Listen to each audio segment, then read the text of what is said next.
están? Gracias por estar allí del otro lado. Empezamos el programa 10, ya 10 emisiones.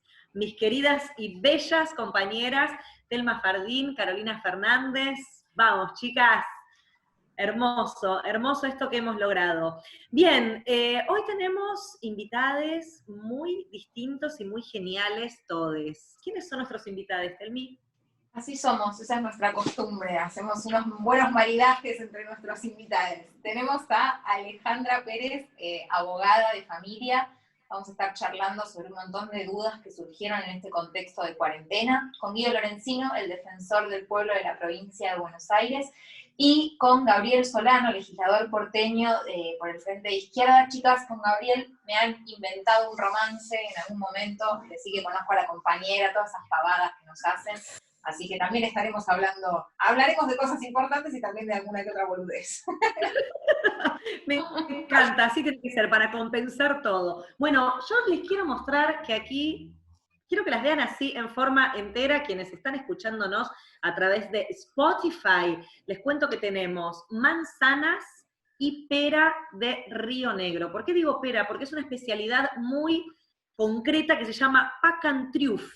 Es ideal esta pera para gastronomía, son muy bellas y además vienen de Río Negro de forma agroecológica, son sus cultivos y eso también es algo que valoramos y ponderamos desde nosotras que nos queremos tanto. Agradecemos por supuesto al Ministerio de Producción por estas frutas maravillosas que maridan con un vino. ¿Qué vino, Caro? Les cuento, amigas, tengo un Pinot Noir de Bodegas Mirás, que es riquísimo. Para mí el Pinot Noir es el mejor vino, es el que más me gusta, pero esta cepa encontró una gran variedad aquí en la provincia de Río Negro. Dicen que no se hacía Pinot Noir acá y cuando empezaron a hacerlo encontraron como una tierra muy fértil, así que ¿les parece que brindemos con este Pinot Noir de Bodegas Mirás? A mí me traen muchos recuerdos, Pinot Noir, una obra.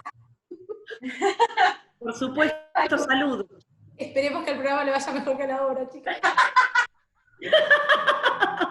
Maga Cup sigue acompañándonos durante el mes de septiembre. Sí, estamos hablando de las copas menstruales, las copas de silicona, industria argentina, cuidando nuestros cuerpos y también una menstruación consciente para todas las mujeres y cuerpos gestantes. Bien, dicho esto, vamos a comenzar el programa con una editorial por parte de Caro. El 30 de agosto fue el Día Internacional por las Víctimas de Desaparición Forzada.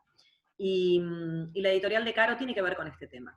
Sí, en realidad hablamos de desapariciones forzadas y nos parece que eso quedó atrás en el tiempo, en la historia más oscura de la Argentina, con los 30.000 desaparecidos en la dictadura cívico-militar, pero en realidad hemos tenido y hemos sido testigos de muchas desapariciones forzadas. Estamos hablando de desapariciones por parte de la policía, de las fuerzas estatales.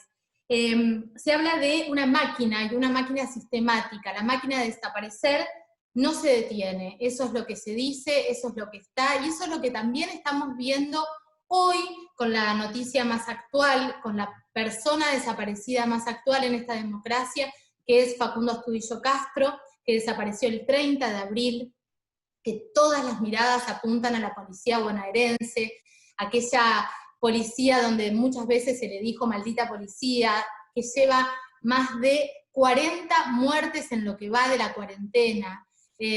Tremendo, pero está bueno y me parece que es importante, y por eso tengo acá el cuadernito, también recordar un poco lo que dice el Código Penal respecto a las desapariciones forzadas. El Código Penal de la Nación tipifica en su artículo 142 el delito de desaparición forzada de personas en los siguientes términos.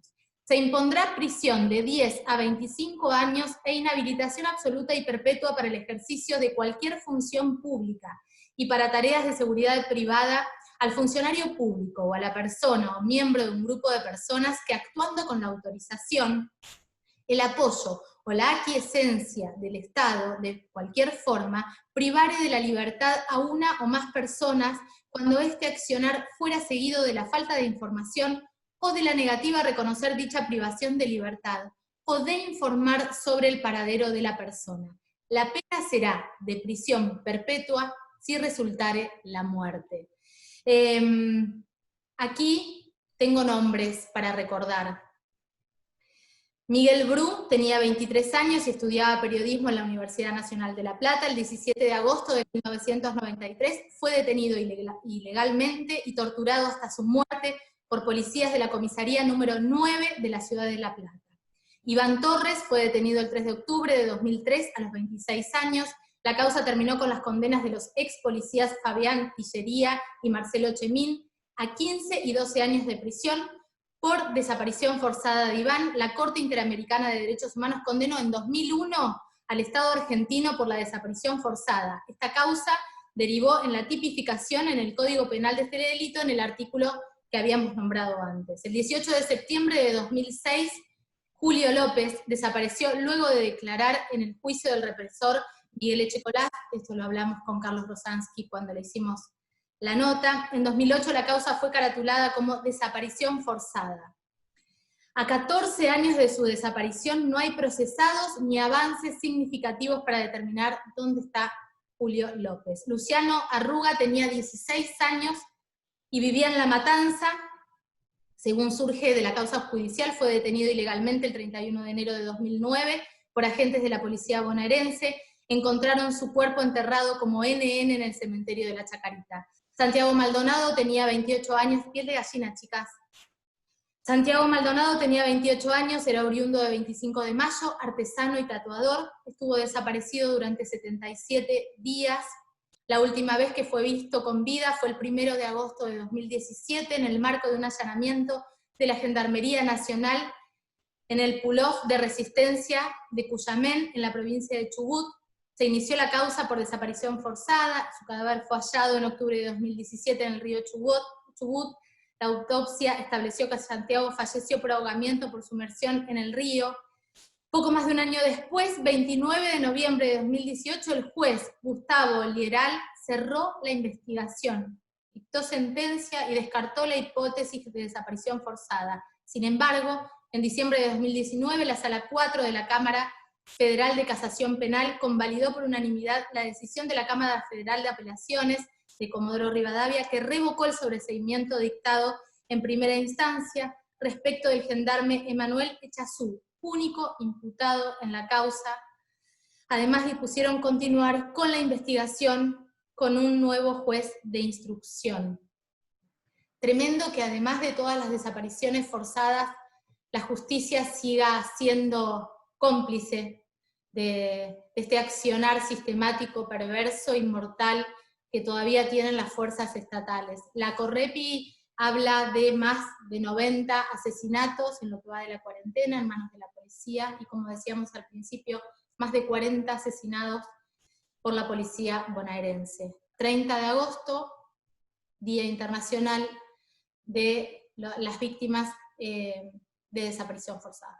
De todo eso, lo que a mí me parece más preocupante, más allá del caso Julio López, en el que entendemos que es en un contexto político, en el que en una causa clave en la que lo hacen desaparecer, la realidad es que el resto lo que tienen en común es una situación de vulnerabilidad. A mí eso es lo que me preocupa. Lo hablamos en algún momento en relación a que la verdad es que yo no tengo miedo de desaparecer, no creo que tampoco lo tengas vos, Lauri, ni vos, Caro.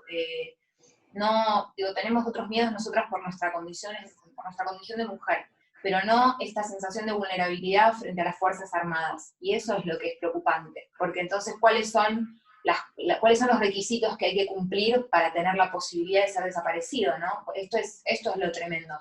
Que evidentemente es algo que cae específicamente en una población que está vulnerada ya de otras formas en sus derechos y termina en esta situación. Y me parece importante que podamos hablar de esto porque es seguir exponiendo la impunidad. O sea, esto no está bien y no está bueno naturalizarlo. Entonces, parte de poder dialogar en este sentido y recordar la fecha es también decir, bueno, esto también está pasando. Aprovecho también la ocasión para dejarle un abrazo muy fuerte de parte de todas nosotras a la familia de Facundo Astudillo Castro. Estas semanas son bastante decisivas y nuestro apoyo, abrazo y amor están con ellos. ¿Les parece que empezamos el programa número 10 de Nosotras que nos queremos tanto? Salud, compañeras. Salud.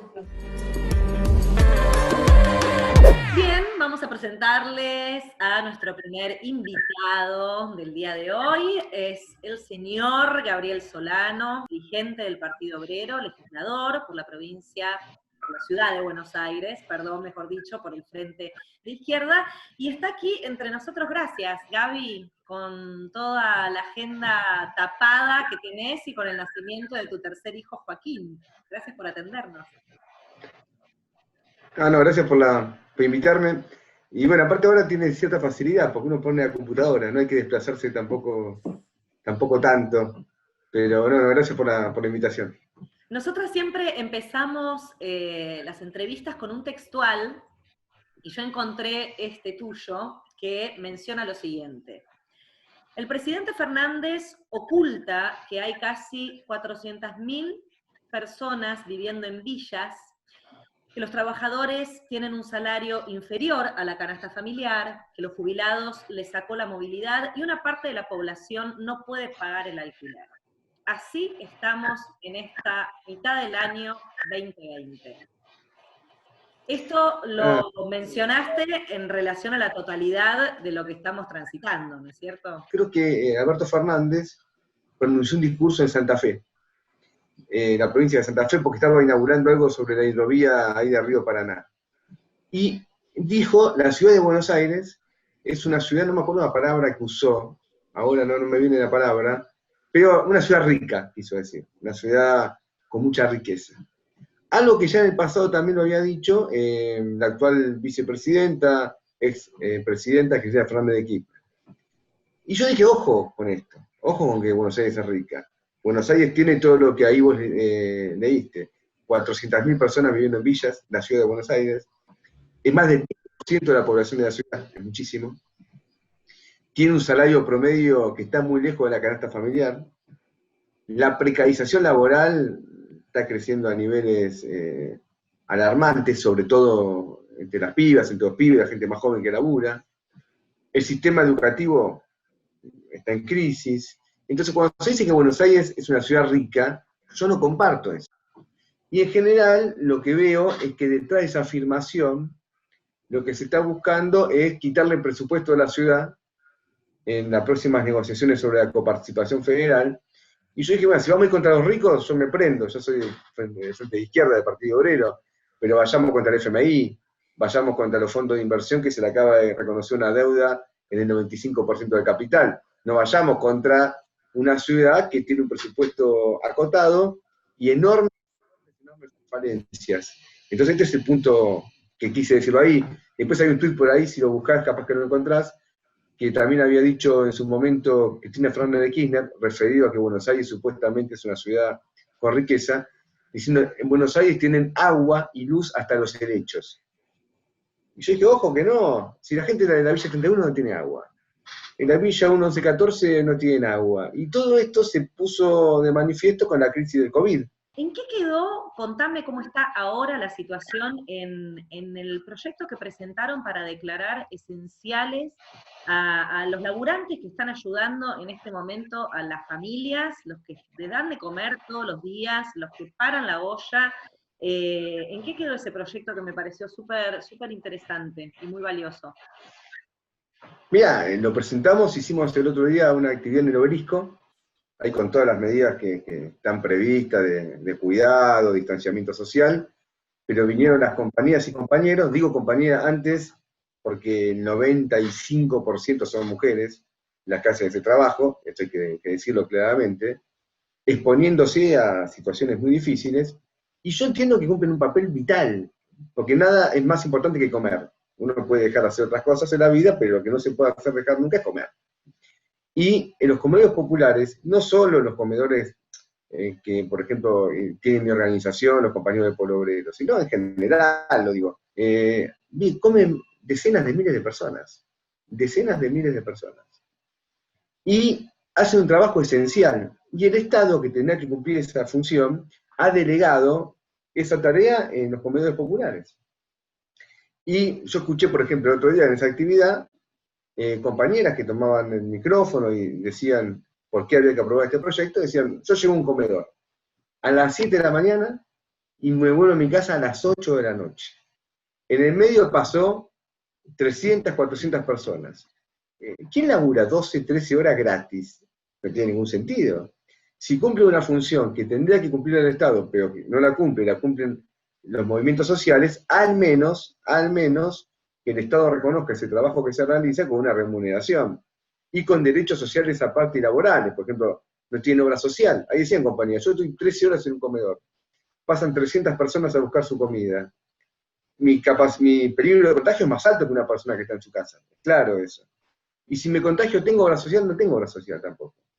Sí, Gabriel, hace unos días presentaste un amparo en la justicia en relación a cómo la Reta particularmente aprobó el protocolo de ILE en la ciudad de Buenos Aires, sabiendo, ¿no? Yo hay un número que no quiero dejar de dar, que es que el año pasado se hicieron 8.388 abortos, de los cuales 1.191 fueron menores de 19 años. Entonces, evidentemente que esto no se implemente, que no se avance, no es que eso limita las intervenciones a los embarazos. Entonces, lo que manda la Reta, digo, cuando adhiere al protocolo nacional, ese gran problema que tenemos, ¿no? En relación a cuando las provincias o las ciudades proclaman su autonomía, y todas las salvedades que hizo en relación, son 5 puntos polémicos en relación a cómo, a la objeción de conciencia, cuáles son las formas en las que se implementa, un poco para poner esto a la gente y que vos nos compartas, en qué vas con esta apelación. Sí, mira, fue una pelea grande primero que se apruebe. Una cosa parece media de loco, pero es verdad. Está en el Código Penal de hace 100 años. 100 años. Que frente a determinadas circunstancias el aborto es legal. Yo vengo insistiendo hace mucho en este tema de la legislatura. Por eso cuando se aprobó el otro día digo, no es que llegamos tarde un día, 2 días, un mes. Llegamos tarde 100 años. Un siglo. Imagínense el tiempo que esto se supone. Presentamos nosotros el primer día cuando salió el protocolo nacional nuevo que la ciudad diera. Tardamos varios meses en que se apruebe. Y la sesión que lo aprobó fue una sesión donde se discutió muchos temas. Por ejemplo, se discutió el tema de esta objeción de conciencia institucional. Significa que una empresa llama una clínica privada, por ejemplo, dice, nosotros no hacemos. Y el tema se discutió en la sesión. Y se votó finalmente un proyecto que no contemplaba esta objeción de conciencia institucional.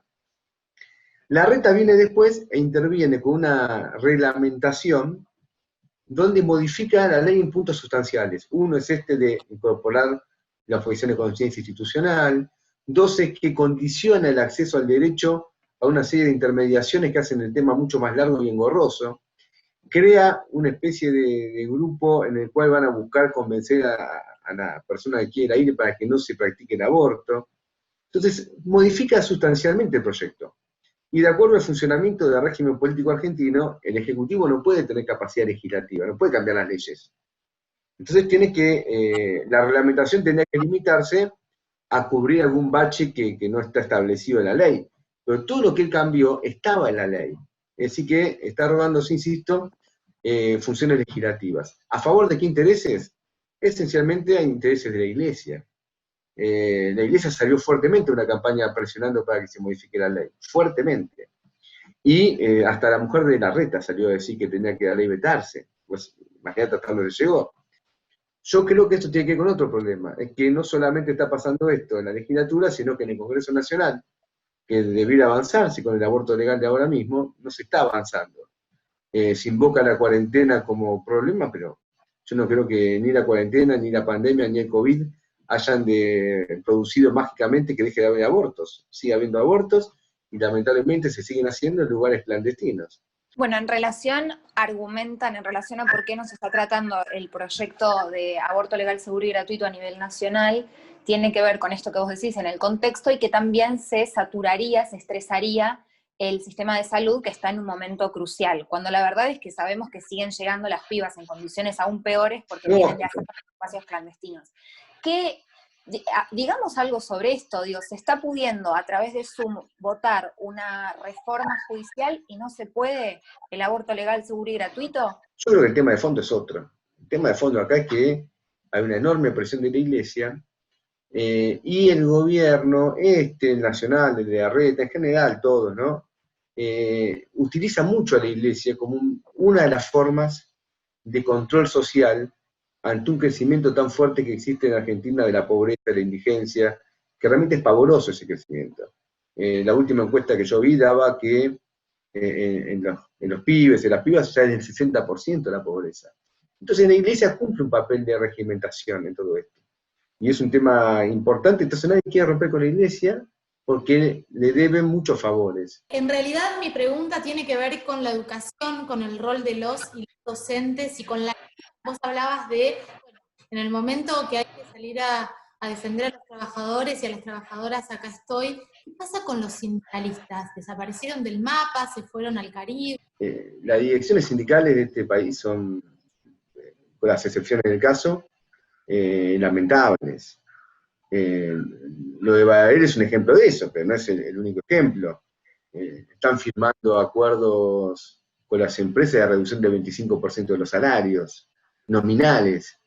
Es decir, en un momento de la inflación, y vos todo el tiempo ganás menos porque se aumentan los precios y no te aumenta el salario, aparte te bajan el salario un 25%, salarios que son bajos. Acá opera lo que nosotros llamamos siempre una especie de cooptación.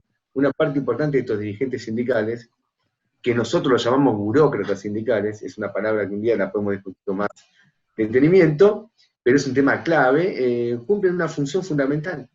Porque mira, uno vota cada 2 años, pero va a laburar todos los días. Vos vas a laburar todos los días. Es más importante el laburo que el voto. Porque vos vas a laburar y tenés que ver cómo trabajás, tus condiciones de trabajo, tu salario. En esa práctica laboral, es un tema que siempre me interesa tratar, no hay democracia. Yo te puedo asegurar, nosotros en los sindicatos militamos, y somos lo contrario de estos burócratas sindicales. Somos el agua y el aceite. Pero en un sindicato cuando se milita, no hay democracia. Cuando a alguien que está peleando dice que no una rebaja salarial, lo echan. Y el dirigente sindical llama al patrón para decirle, che, a este fulanito, a García, me lo echás. Los burócratas sindicales hacen echar a los trabajadores.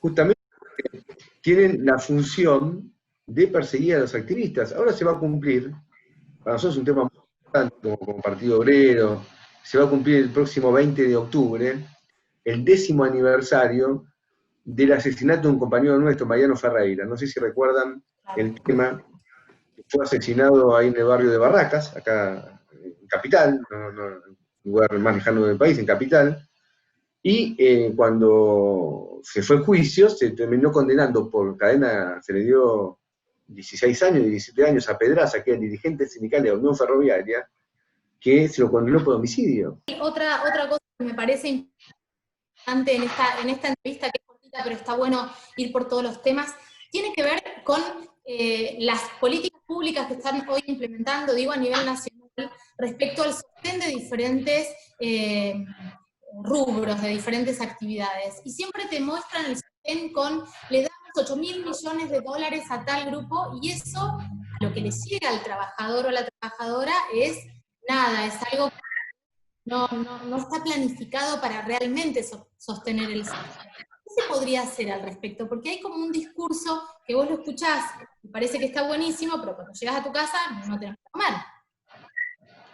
Bueno, los números confunden mucho a la gente, porque a vos te dicen 8.000 millones y no sabes qué es 8.000 millones.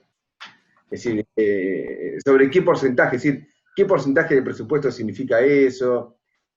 Aparte, como hay tanta inflación en Argentina, todo suena mucho. La mayor parte de los planes de asistencia fueron a las empresas, la mayor parte. Y lo que fue de manera directa a un trabajador, sea desocupado, sea jubilado, es una minoría. Al revés, a los jubilados, por ejemplo, tenían un índice de movilidad que contemplaba una cantidad de cuestiones, el salario y el índice de inflación. Cuando asumió Alberto Fernández en diciembre, hubo una ley a fin de diciembre que suspendió esa movilidad. La suspendió. Y ahora los aumentos son por decreto. Por ejemplo, ahora en septiembre correspondía, de acuerdo a la movilidad suspendida, que se le dé el 9,8% a los jubilados, el 9,8%. Se le dio por decreto el 7%, es decir, que le dio un 2,8% menos. Conclusión, ¿cuánto gana un jubilado hoy la mínima, pero la mínima la cobran 5,5 millones de jubilados. No es algo residual. La mayoría cobra la mínima. Están cobrando 18.000 pesos. 18.000 pesos. Llevarlo al dólar blue, que está a 130 más o menos, estás hablando de una jubilación de $120. Estamos peor que en la época de Menem, que cobraban 150. Y, hablando mal y pronto, no, mejor no hablo mal, se morían de hambre, iba a decir otra palabra. Se morían de hambre. Y acá lo mismo. ¿Quién vive con 18 lucas? No se puede vivir con 18 lucas. Es decir, es imposible. Y el salario mínimo, ¿cuánto está? 17. En Argentina, está 17.000 pesos el salario mínimo. Entonces, estos planes de asistencia en general han sido utilizados sobre todo para beneficiar a un sector empresarial en el cual el Estado pagó salario de esas empresas, pero sin estudiar si esas empresas tenían fondos para pagar salarios. Nosotros creíamos que se pague. Lo primero, el laburante tiene que cobrar su salario, porque el laburante sin salario no puede darle comida a su familia. Ese es el punto de partida y está bien. Pero las empresas, grandes grupos empresarios, a las cuales el Estado le pagaba el salario de sus empleados, ¿tenían forma de hacer frente a esta situación o no? Eso requería que el Estado tome conocimiento de los estados contables de esas empresas para verificar. Nunca se hizo. Nunca se hizo. Y ahora nosotros vemos que al revés, hay un ajuste en todos los planos. Este año no se aprobó el presupuesto del año del Estado, no se aprobó. Entonces se está utilizando el presupuesto del año pasado. El presupuesto aprobado de Macri, del 2019, se está aplicando ahora, con el agravante que en el medio hubo una inflación del 50%. Por lo tanto, muchas partidas que se están ejecutando ahora son más o menos la mitad de lo que hubiese ejecutado Macri, que ya era Macri. Es decir, imagínense que si les hablo yo de Macri no tengo ninguna opinión positiva en lo más mínimo, pero aplicar un presupuesto que sea el 50% de lo de Macri, ya estamos en la joda. Ya para ir cerrando, te quiero preguntar sobre un tema que está también en estos días muy ferviente, este impuesto a las grandes fortunas, ¿no? Desde el Frente de Izquierda, en mayo, si mal no recuerdo, habían hecho una presentación de un proyecto por esto mismo, ¿no? Un impuesto único a las grandes fortunas para que aporten en este contexto. Quiero saber cuáles son las diferencias de aquel proyecto presentado por ustedes en mayo y el que ahora y en breve se va a votar y que presentó el Frente de Todos. Mira, básicamente el nuestro es un impuesto y el de ellos no. Esto es importante. Porque un impuesto se cobra siempre, lo de ellos es un tributo por única vez. O sea, ya ni siquiera, o sea, yo no soy tributarista, no es mi especialidad, pero es una diferencia sustancial. Segunda diferencia, nosotros, en nuestro proyecto en el Congreso, yo presenté uno también en la legislatura para la ciudad, por ejemplo, en mi proyecto de la ciudad, planteaba aumentar especialmente el impuesto fundamental de la ciudad, que es ingresos brutos, duplicarlo para los bancos. En la ciudad de Buenos Aires está el sistema financiero, están las casas matrices de los bancos de Argentina, ¿no? Y pagan 5,5, planteaba llevarlo a 14, un poquito más que duplicarlo. En cambio, este proyecto, es importante, el del gobierno, no afecta las ganancias empresariales.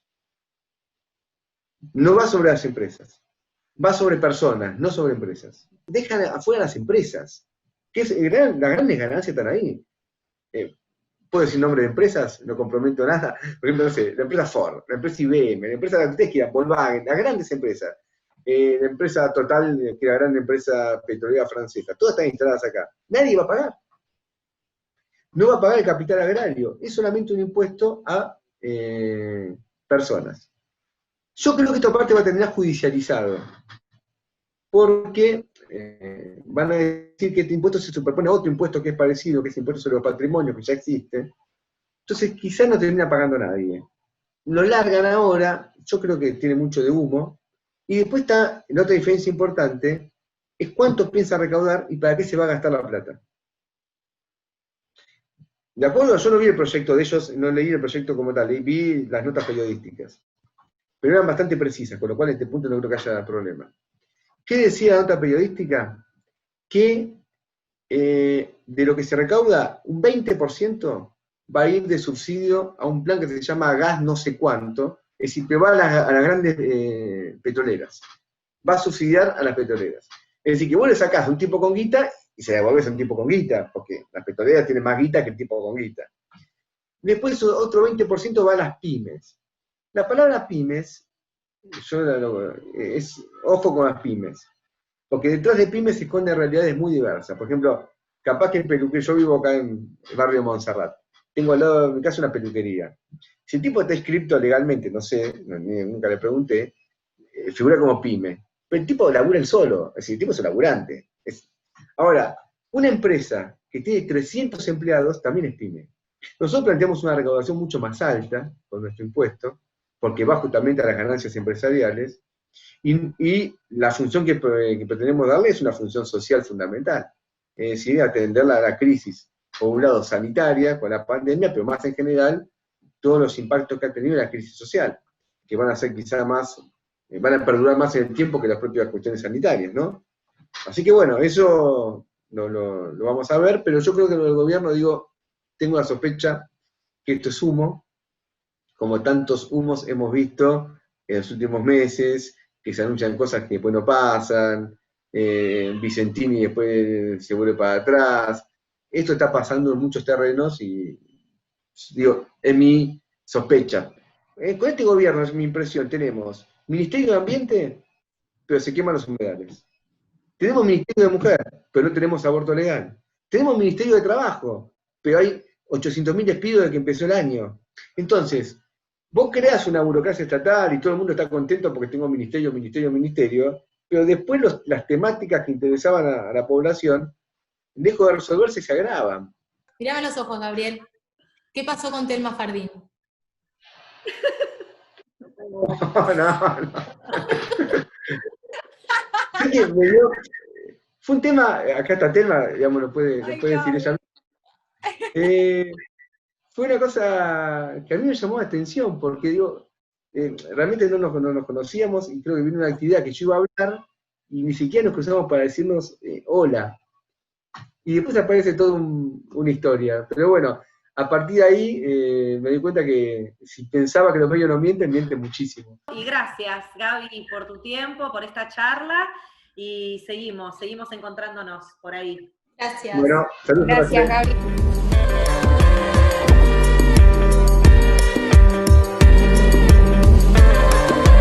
Bueno, y en este programa de nosotras que nos queremos tanto, tenemos el gustazo de recibir a Guido Lorenzino. Guido es el defensor del pueblo de la provincia de Buenos Aires desde el año 2017.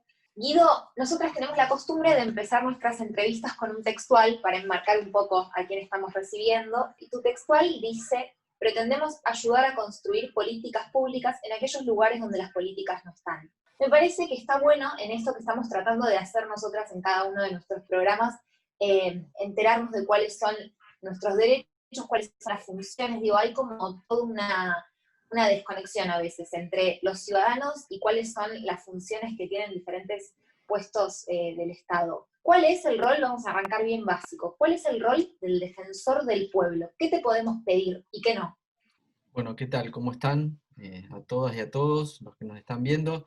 El rol de defensor del pueblo básicamente es defender los derechos de los ciudadanos y ciudadanas de la provincia de Buenos Aires. Cuando esté algún derecho vulnerado, algún derecho limitado, algún derecho en riesgo, obviamente nosotros tenemos que actuar en defensa de ellos, de cualquier organismo, puede ser un organismo público, privado. La Constitución en eso no limita frente a quién los tenemos que defender.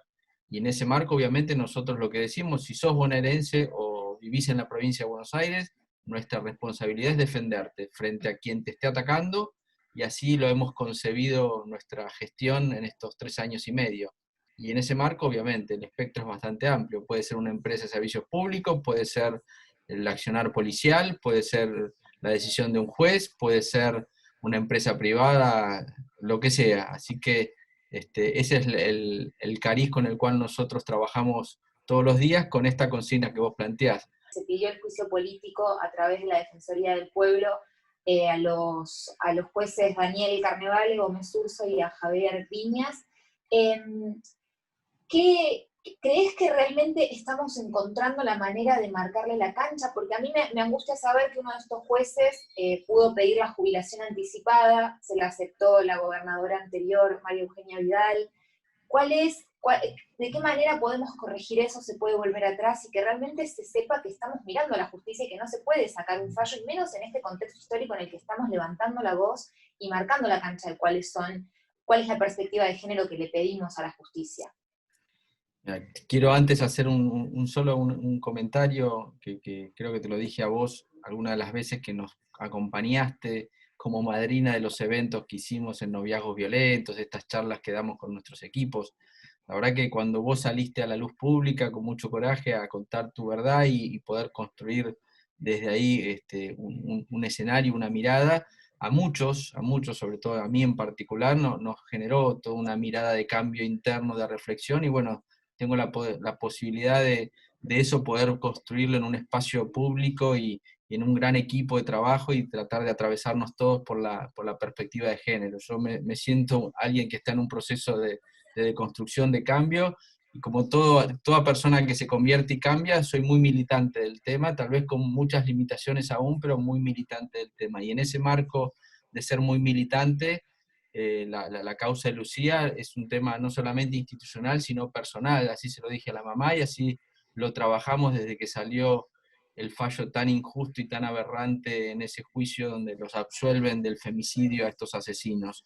Por eso fuimos a casación, por eso lo trabajamos personalmente con el fiscal de casación, con el doctor Altuve y con los jueces de la sala, porque entendíamos que Lucía tiene que tener un juicio justo, un juicio donde la justicia empieza a entender que la perspectiva de género es una obligación, no es una posibilidad no aplicarla, es una obligación. Tienen que saber de derecho, ser abogados, recibirse, estudiar y aparte hoy aplicar la perspectiva de género, que si no lo hacen no pueden ser jueces. Es muy interesante lo que decís, Guido, porque sí, es así, hay toda una generación de hombres y también de mujeres que realmente tenemos que dejar de naturalizar situaciones que vivimos durante mucho tiempo con total cotidianeidad y en realidad estaban mal. Entonces, en esto de la perspectiva de género también entra inevitablemente, por supuesto, los derechos humanos, y en este sentido te quiero preguntar porque, bueno, en este tiempo de cuarentena hubo más de 40 muertos en la provincia por parte de las fuerzas de la policía, y me gustaría saber cómo, o sea, qué injerencia tiene la Defensoría del Pueblo ante la violencia institucional que sucede, que pasa y cómo se frena, cómo se contiene. Nosotros estamos construyendo un ámbito que seguramente sea público la semana que viene. Está buenísima la pregunta que nos haces porque vemos lo mismo que vos. Hoy hay una violencia policial, te diría, equiparable a la de la gestión anterior, lo cual me preocupa mucho porque pretendo que este gobierno provincial realmente, y sé del compromiso del gobernador, tiene otra mirada. Entonces, junto a legisladoras, una senadora, una diputada, el subsecretario de Derechos Humanos, el defensor de casación, el CELS y otras organizaciones, estamos creando un Consejo Provincial contra las Violencias, todo tipo de violencia, pero básicamente la violencia institucional, que es la violencia más dura, más impune, más fuerte, y sobre todo la violencia que ejercen las fuerzas de seguridad. ¿Para qué? Para presentarnos en las causas, para crear protocolos, para señalar, para ser una voz de estas víctimas que existen, de los Santiagos Maldonados, de los Astudillos, digamos, de estas víctimas que siguen gobierno tras gobierno, y que claramente hay una matriz en esa institución que no se puede desarmar de la dictadura para acá. Tenemos casi 40 años de democracia y una deuda pendiente vinculada a las fuerzas de seguridad que ningún gobierno pudo resolver. Esto creo que es una gran deuda de la democracia. En ese marco, obviamente, como defensor del pueblo tengo una responsabilidad, pero también no quiero pecar de soberbio porque no me alcanzaría a mí poder hacerlo, porque claramente si no se pudo en 40 años no voy a poder yo solo como defensor del pueblo. Por eso apelamos a este consejo con una mirada intersectorial, con la experiencia que tiene el CELS en la materia y las personas que te nombré, empezar a hacer una voz con mucha contundencia y hacernos cargos también de esas familias que quedan desgrañadas y muy dolidas por la muerte o la persecución de un familiar o por la violencia sin sentido que ejercen muchas veces o de manera habitual y sistemática las fuerzas de seguridad. Así que semana que viene va a estar público este consejo que vamos a lanzar desde la Defensoría, y pretendemos tener un rol, como siempre decimos, de colaboración, de mirada constructiva y de tratar de construir políticas públicas permanentes que empiecen a torcer la historia tan nefasta que tienen nuestras fuerzas de seguridad bonaerenses porque es la más grande, por la que es la más importante de la provincia, pero las fuerzas de seguridad en general, ¿no?, en nuestro país. Guido, te hago una consulta que tiene que ver con lo que vos estabas diciendo, ¿no? Hablabas de la justicia patriarcal, de la justicia sin perspectiva de género.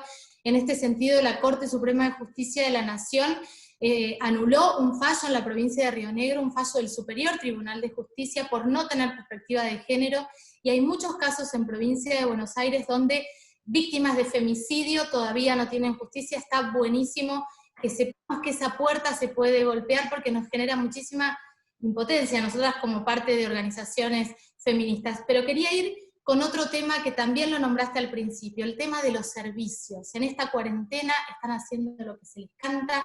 Vos, el 27 de julio, pediste la rescisión de contrato de Edesur, y así con un montón de empresas de servicios. ¿Qué tenemos que hacer?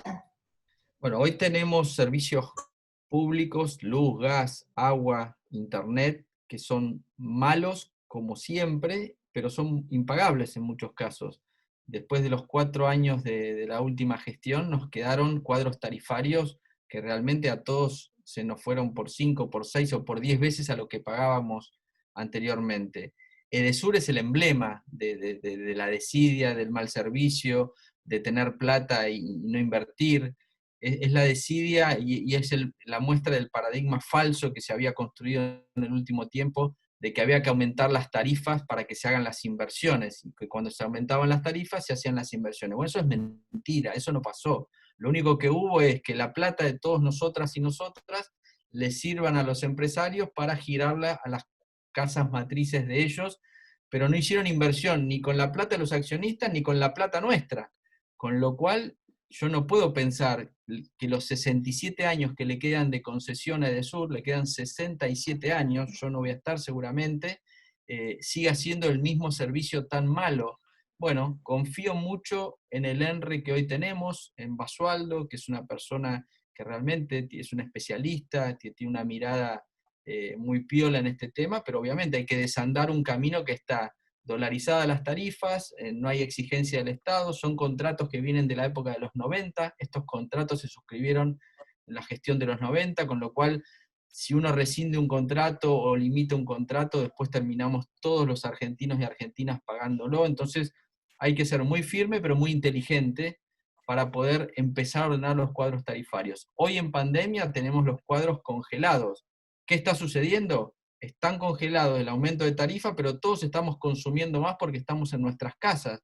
Entonces pagamos un poco más de luz y de gas porque no estamos yendo al trabajo, no estamos saliendo tanto como antes, con lo cual ahí hay un desacomode que espero que el gobierno, obviamente, una vez que la cuarentena pase y estemos en un tiempo de una nueva normalidad, lo tome como prioridad 1, porque esto los limita a todas y a todos, pero también a las empresas, a los comercios, a todos, nos atraviesa a todos los servicios públicos. Hoy los servicios públicos y sobre todo el tema de la luz es esencial porque somos casi todos electrointensivos, todo lo tenemos a través de la luz, el agua, la calefacción, la cocina, así que esperemos que se pongan a mirar. Hoy las tarifas están congeladas, en la provincia el gobernador volvió a anunciar el congelamiento de tarifas para los próximos 4 meses hasta el mes de diciembre, de las que tienen que ver con jurisdicción en la provincia de Buenos Aires, pero obviamente no es suficiente porque los cuadros están tan altos que a pesar del congelamiento siguen siendo valores que son impagables en muchos casos.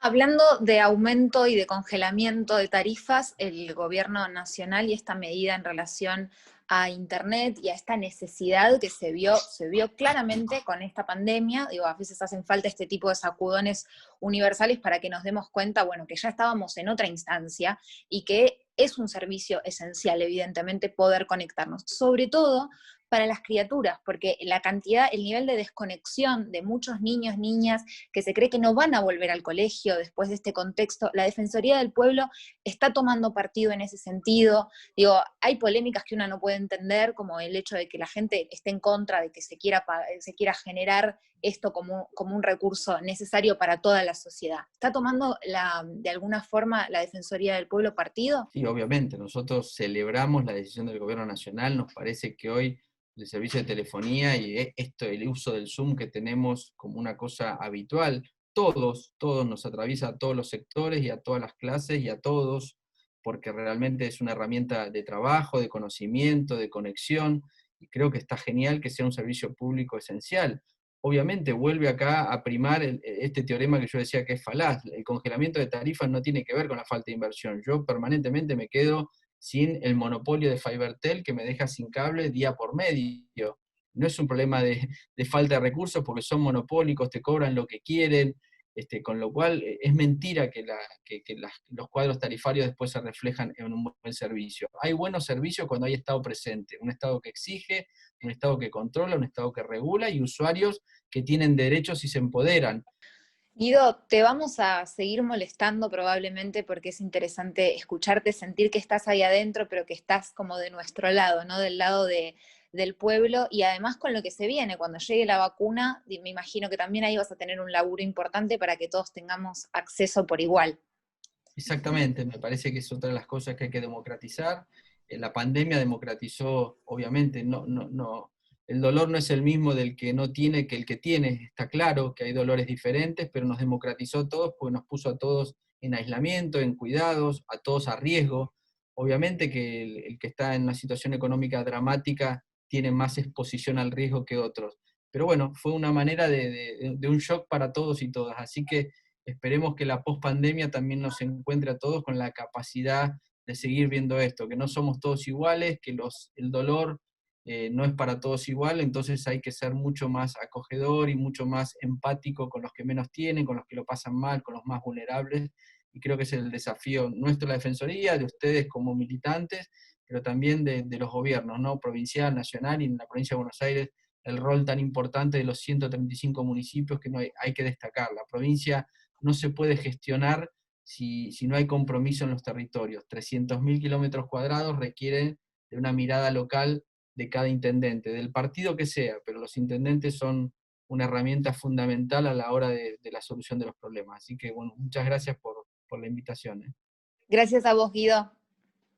Un abrazo enorme. Gracias. Abrazo enorme. Bueno, y en este programa de Nosotras que nos queremos tanto, estamos en compañía, a lo lejos, vía Zoom, con la doctora Alejandra Pérez, abogada especialista en divorcios y familia. Ale, gracias por estar acá con nosotras, un placer tenerte. Gracias. No, por favor. Te cuento que nosotras arrancamos siempre el programa con un textual. Y tu textual tiene que ver con el ejercicio de la profesión. Si tengo que definir una palabra sola sería desafío. La abogacía es una herramienta para generar el cambio en la sociedad. Después voy a tirar otras cosas interesantísimas que hablamos fuera de cámara, pero me parece que para generar un cambio en la sociedad, lo primero que tenemos que hacer es informar acerca de nuestros derechos, porque si no sabemos nuestros derechos, no sabemos qué reclamar y no sabemos que lo que estamos viviendo es realmente una injusticia. Ale, en este contexto de cuarentena, de aislamiento, muchos tipos de violencia empezaron a potenciarse, ¿no? Uno de ellos tiene que ver con la violencia económica y el tema de los alimentos. Hablemos de el tema de los alimentos, lesijes. ¿Qué está pasando? ¿Recibiste más denuncias, más casos? Hay muchísimos casos por incumplimiento de alimentos que están agarrados de la mano con los problemas laborales que está trayendo esta pandemia. Al no poder asistir a los trabajos, los padres o cualquiera de los dos progenitores, como que se ve mermado el ingreso económico, y eso influye mucho en la solvencia económica y en el cumplimiento de los alimentos que tienen con respecto a los menores. Y esto afecta mucho, es una suerte de violencia económica que están sufriendo los menores. Y esto afecta en toda la relación familiar, obviamente. Claro, claro. Ale, ¿cómo lo manejan? Porque digo, hay una variable que cambia, que es el ingreso, por ejemplo, del progenitor, del padre que no está pasando los alimentos, y dice, bueno, yo estoy ganando menos. ¿Cómo se prioriza el derecho superior del niño? El yo estoy ganando menos y no te paso nada no existe. Claro. Yo siempre digo, y es real, juro por Dios, es real. Yo tuve una vez por el patrocinio gratuito un caso de unos chicos que eran el cartonero y la chica vivían en una indigencia total, y pactamos una cuota alimentaria que era 1 kilo de pan y los sachets de leche para los chicos y el pañal. O sea, lo mínimo, en las mínimas condiciones se tiene que cumplir. Se está negando un derecho alimentario que es un derecho constitucional, un derecho humano que tiene el menor. Ale, en este contexto, como te decía Caro, de aislamiento, donde uno de los territorios donde las niñas tenían la posibilidad de comunicar, que eran los colegios, que perdimos como esa pata, ¿no?, de los maestros, las maestras ahí en contacto con las criaturas, sabiendo que UNICEF dijo que pronosticó al principio del aislamiento que los abusos sexuales y la violencia intrafamiliar iba a aumentar un 30%, más allá de que entiendo los abusos sexuales van al fuero penal. ¿Crees que se tomaron las precauciones suficientes, que hay suficiente política en relación a eso? ¿Te desbordaron los casos? No, yo creo que no, que en realidad está muy unido en que estamos teniendo problemas de conexión con los colegios, conexión con el docente, ya sea por cuestiones técnicas, por cuestiones horarias, por problemas económicos de la familia que no tiene un acceso a internet. Se está perdiendo muchísimas cosas a nivel escolar y la contención que brinda el colegio con los menores, más allá de la educación. El colegio muchas veces es el captor de situaciones de abusos, de violencias, que los padres en el cotidiano no lo ven, o los tíos, o hay muchos chicos que están insertados dentro de distintos tipos de familia, y el colegio es el tamiz por el cual pasan estas situaciones y se empiezan a analizar y se empiezan a tratar. Ponele, tribunales no está trabajando en forma normal, se está trabajando en todo en forma remota, entonces como que está muy complicado. Si bien los juzgados de familia nunca dejaron de trabajar con ferias extraordinarias, siguieron otorgando medidas cautelares, siguieron otorgándose medidas de protección de menores, la realidad es que no se llega a abarcar todo. ¿Y qué herramientas tenés vos como abogada, como profesional, si te viene una causa donde vos te das cuenta que hay violencia contra las niñas, violencia de género? ¿Qué herramientas tenés? Una vez que llega el caso, que eso hoy por hoy, gracias a Dios, con la digitalización de los expedientes logramos que se pueda volver a trabajar bastante sobre el tema, estos tipos de expedientes tienen prioridad. Viene típico, te llaman por teléfono, contacto vía Zoom, contacto a través de un amigo, de lo que sea. Primero, anda a la comisaría, hace la denuncia. La comisaría no te toma la denuncia, andate a la fiscalía no te toma la denuncia, nos encontramos, te tomo la denuncia yo, te la sorteo yo, en forma virtual. Se pueden ingresar expedientes, se pueden pedir medidas cautelares, los juzgados las están otorgando, se notifica electrónicamente a la comisaría tiene que avisar, ahí estamos, viste, con un loop, comisaría tiene que avisar, no tiene que decir, sí, mañana voy, no, voy pasado, no, comisaría tiene que notificar, y las medidas se hacen efectivas. Durante todo este tiempo de pandemia, igual durante las ferias, yo te digo, en las ferias de enero, que es la de un mes que tenemos todos, yo desde que trabajo en forma independiente nunca paré, porque en enero siempre se dan los casos de violencia, los problemas de que me voy de vacaciones, no puedo llevarme al nene, no me deja mi pareja, no lo estoy viendo, no me contacta, no me pasa el teléfono. O sea, enero es el caldo de cultivo de todos los problemas que después se van a resolver durante el año de familia. Hoy se está trabajando de la misma forma que se trabajaría en cualquier tipo de feria. En todo lo que abarca el enorme universo de la justicia que nosotras exponemos y que hablamos y tratamos de desenmarañar, siendo un universo en el que no pertenecemos, o por lo menos no ejercemos desde ahí, pero vamos conociendo. Digo, vos como abogada de familia, cuando una causa, por ejemplo, se transforma en una situación penal donde requiere de un abogado especialista en la causa penal, ¿cómo hacen esa fusión? ¿Laburan los dos abogados en conjunto? ¿Cómo se articula eso? Mira, justamente hoy en la mañana hablaba con una amiga de eso. Hoy lo que se tiene que trabajar es en red. Yo trabajo con laboralistas, con civilistas, hago también previsional, con penalistas, y la realidad es que trabajamos en conjunto, abarcamos, como te decía hace un rato, que tengo amigas que son psicopedagogas, psicólogas, trabajamos en conjunto. En los temas de familia, generalmente siempre o tenés que derivar en algún psicólogo o en algún psicopedagogo, porque se plantean muchos problemas, es una rama del derecho muy dinámica. Cuando esto deriva en una causa penal, por un lado seguís con la causa civil y se abre por cuerda la causa penal, y vamos trabajándolo en forma conjunta y acompañando a la familia en su conjunto en esta situación. Hay como una receptoría de expedientes, se llama, ¿no? Cuando ya las partes son las mismas, van a tramitar todas siempre al mismo juzgado. Eso se llama por conexidad. Por ejemplo, iniciás hoy una causa de violencia, listo, se solucionó, dentro de 6 meses tenemos otra causa de violencia.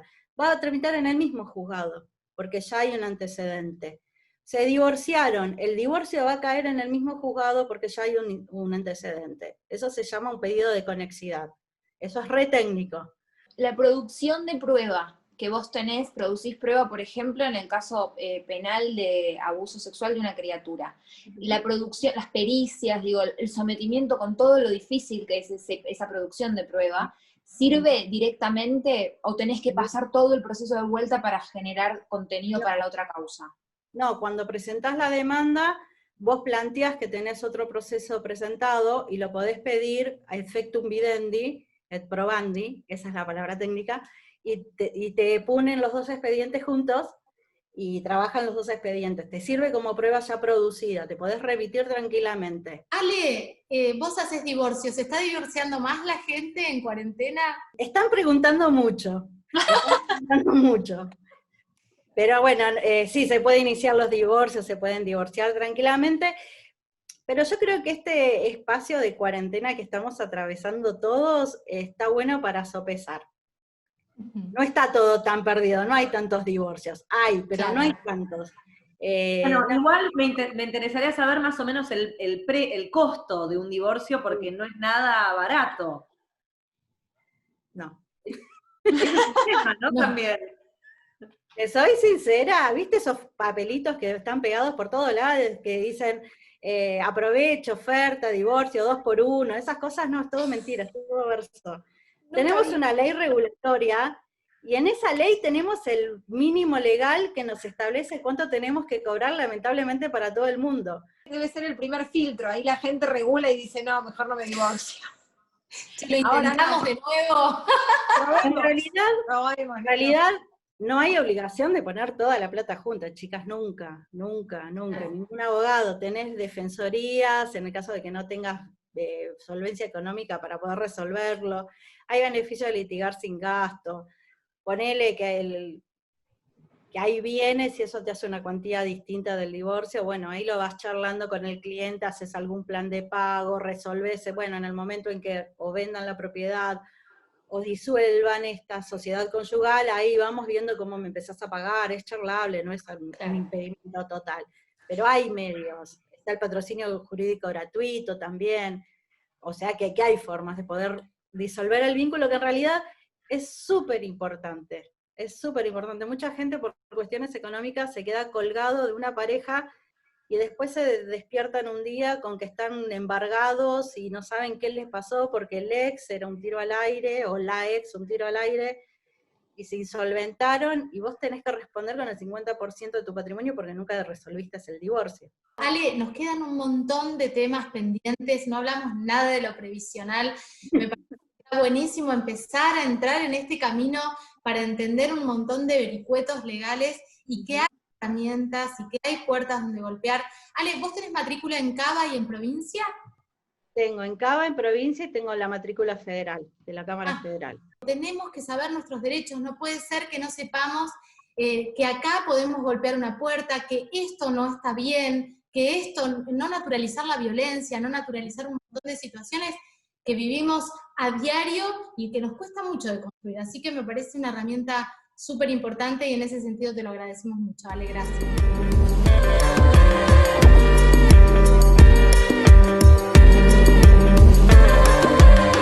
Compañeras, muy lindo programa, muchas gracias por este programa número 10 ya, Vamos, cómo estamos resistiendo, en esta cuarentena, entre 4 paredes, seguimos con la voz bien en alto.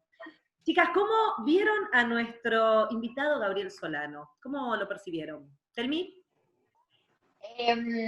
Honesto, muy honesto, muy congruente lo que piensa, lo que hace, lo que ha hecho. Me parece esa una palabra que no necesita tampoco mucha más descripción, ¿no? Yo quiero decir todo lo que dijo Telma, y además, porque siento que es honesto, que es congruente, que es consecuente con lo que hace, y la verdad es que me encanta entrevistar gente que tiene como una profundidad más allá del discurso. Se nota tanto, chicas, se nota tanto que me declaro fan de eso, del laburo de verdad. Bien, muy bien. Sea cual sea el trabajo, la profundidad es lo que importa en estos tiempos, ¿no? Donde todo es tan efímero, Total. tan virtual, tan superficial. Bueno, yo tengo para decir que me parece un gran actor social, es un hombre sencillo, adhiero también a esta profundidad que dice Caro, y se puede ser muy, muy sencillo y muy contundente, ¿no? Teniendo mucho para decir y batallando varios frentes, además. Así que fue una muy linda entrevista, me encantó todo el programa de hoy, chicas, la verdad que muy lindo, muchas gracias. ¿Dónde nos pueden ver y dónde nos pueden escuchar, Carolina Fernández? Recordemos. Bueno, nos pueden ver en nuestro canal de YouTube, por supuesto, nosotras que nos queremos tanto, en www.unicacontenidos.tv. Estamos en Spotify. Decí Spotify, Laura, por favor. Spotify. Ahí estamos, nosotras que nos queremos tanto. Está buenísimo porque tenés las entrevistas todas segmentadas, están cortadas, entonces vos podés elegir al invitado que quieras y escuchar la entrevista y dejás la playlist y tenés invitados, pero de lujo. Un orgullo este programa, chicas. Hermoso, Orgullo. chicas.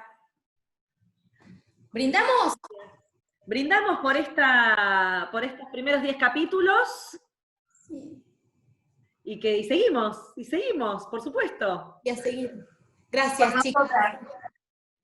Por nosotras. Por nosotras.